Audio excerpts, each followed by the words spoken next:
We do begin with the single worst tragedy ever on Mount Everest. That ferocious avalanche, eyewitnesses describing a crisp, clear day, a hail of ice and snow that struck out of nowhere. What looked like a war zone to many, and you can see it on the map right there. It happened just above base camp.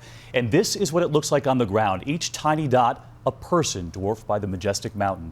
Tonight, at least 12 people have been killed, all guides known as Sherpas, those experts who risked their lives helping others conquer Everest. And tonight, one of our own is standing by. She just left base camp. She witnessed avalanches of her own.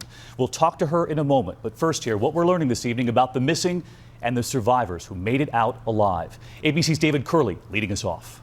The highest point on the planet, Mount Everest, has a brilliant beauty, but it is forbidding and unforgiving, and today, deadly. It did come out of nowhere. Crossing the treacherous Khumbu icefall, Gavin Turner heard the massive avalanche pluming into a cloud like this from 5 years ago, a wall of ice and snow. He thought he would die. The cloud was coming down, and for a few seconds, I thought, wow, this is going to take me out of my Sherpa. It was just before 6:30 in the morning. A group of Sherpas was working near what is called Camp 1. That's when a massive cleaving of ice and snow came crashing down the mountain. A dozen Sherpas killed, 4 missing, apparently buried under the ice. Radio sounded the alarm. Rescuers and helicopters carried the injured down the mountain. 5 of the dead worked many years for a Seattle Guide Service. But with what appears to be unbelievably 16 people that may have been killed, they were probably close together near the center of the avalanche. Since the first summit in 1953 by Edmund Hillary with Tenzing Norgay, Sherpas have been the backbone of those trying to conquer the top of the world.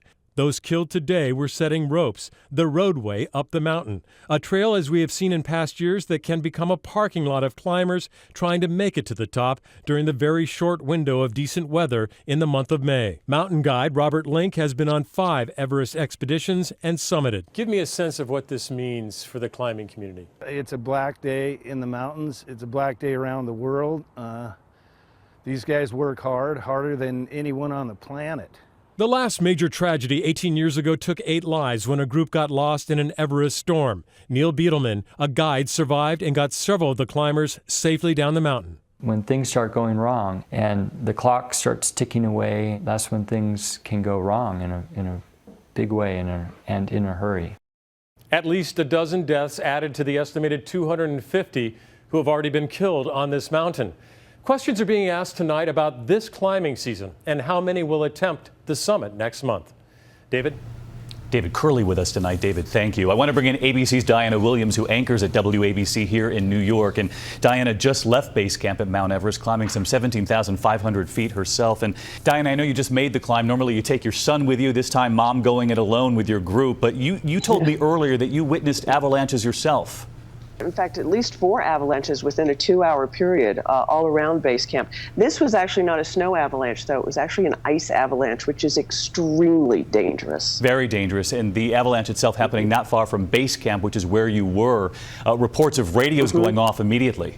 So immediately after this happened, there were folks coming down from Camp 1 above them to help with the rescue, and people coming up from base camp to help with the rescue as well. Diana, as we know, among the dead and the missing are the very people who guide and protect groups, including your own, going up that mountain. These folks, they do so much work, everything from cooking meals to climbing the mountain, and they are absolutely amazing people. Everybody I know on the mountain who I've spoken to today is absolutely heartbroken. And I am too. It's just extremely sad.